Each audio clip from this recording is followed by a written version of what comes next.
যে পরিমাণ শীত পড়ছে মনে হয় আর বেশি দিন বাঁচবো না। যে মাইনাস তাপমাত্রা চলতেছে, না না দুঃখ, মাইনাস তাপমাত্রায় এখনো যায় নাই, কিন্তু শীতের তীব্রতা এত বেশি যে আমার কাছে মনে হইতেছে এটা মাইনাসেই চলে গেছে। তো চিন্তা করলাম একটুখানি গা গরম হয় এরকম খাবার খাওয়া দরকার।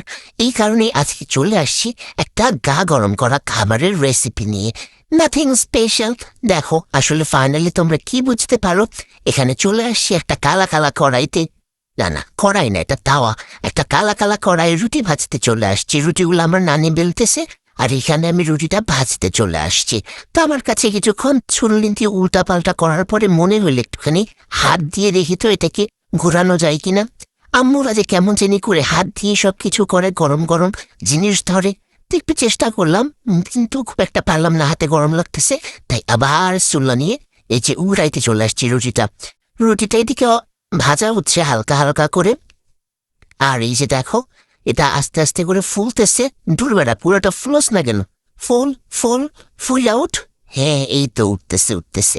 রুটিটা যদি ভালোভাবে না ফুলে ওঠে তাহলে তো ভিতরটা ভালোভাবে কুক হয় না, আর ভিতরে ভালো মতো কুক না হলে ওটা মজা লাগে না। সো রুটির বিশেষত্বই হচ্ছে রুটি তুমি ফুলবা, রুটি সবসময় রাইগা মাইগা থাকবে আর শুধু ফুলবে, তাহলে না ওইটার মজা আছে খাইতে।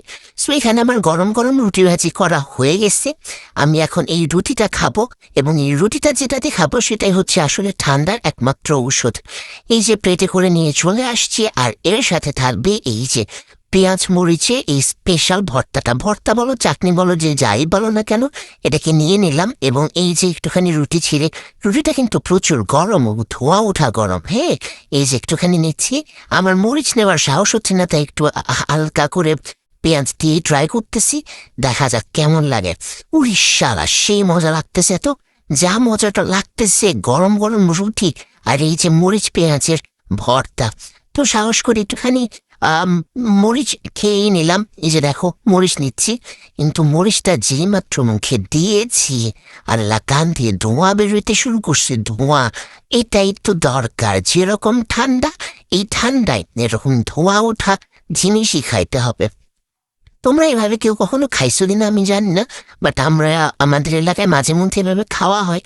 তো রুটি এভাবে আমরা পেঁয়াজ মরিচের চাটনি করে খাই শীতের সময় খেতে, এটা দারুণ লাগে, দুর্দান্ত লাগে। তোমরা চাইলে বাসায় ট্রাই করতে পারো, সহজেই গা গরম হয়ে যাবে, রুম হিটার আর লাগবে না। শরীরটা দেখবা 5 মিনিটের মধ্যে খাওয়ার সাথে সাথে গরম হয়ে গেছে। আর এই রুটিটা এত গরম যে আমার ছিঁড়তে কষ্ট হচ্ছিল, হাতে গরম লাগতেছিল। আমি বলে যে কিভাবে এত জিনিস গরম জিনিস ধৈরা ধৈরা কাজ করে আমার মাথায় আসে না। যাই হোক, আমি এখনো তাদের মতো প্রো হইতে পারি নাই, এখনো অনেক নিচের লেভেলে আছি। আশা করি একদিন এরকম ধরতে ধরতেই প্রো হয়ে যাব ইনশাল্লাহ, কোনো সমস্যা নাই। তোমরাও বাসে একটু ট্রাই করে দেখতে পারো, আই গেস তোমাদের ভালোই লাগবে। আর শরীরটা যখন গরম হয়ে যাবে তখন কিন্তু আমার মনে মনে থ্যাঙ্কস দিতে ভুললো না। হ্যাঁ প্রকাশ্যে দিতে হবে না, মনে মনে দিলেই চলবে, আমি তাতেই খুশি। এই যে আর একটু খাইতেছি, খাইতে থাকি বাই।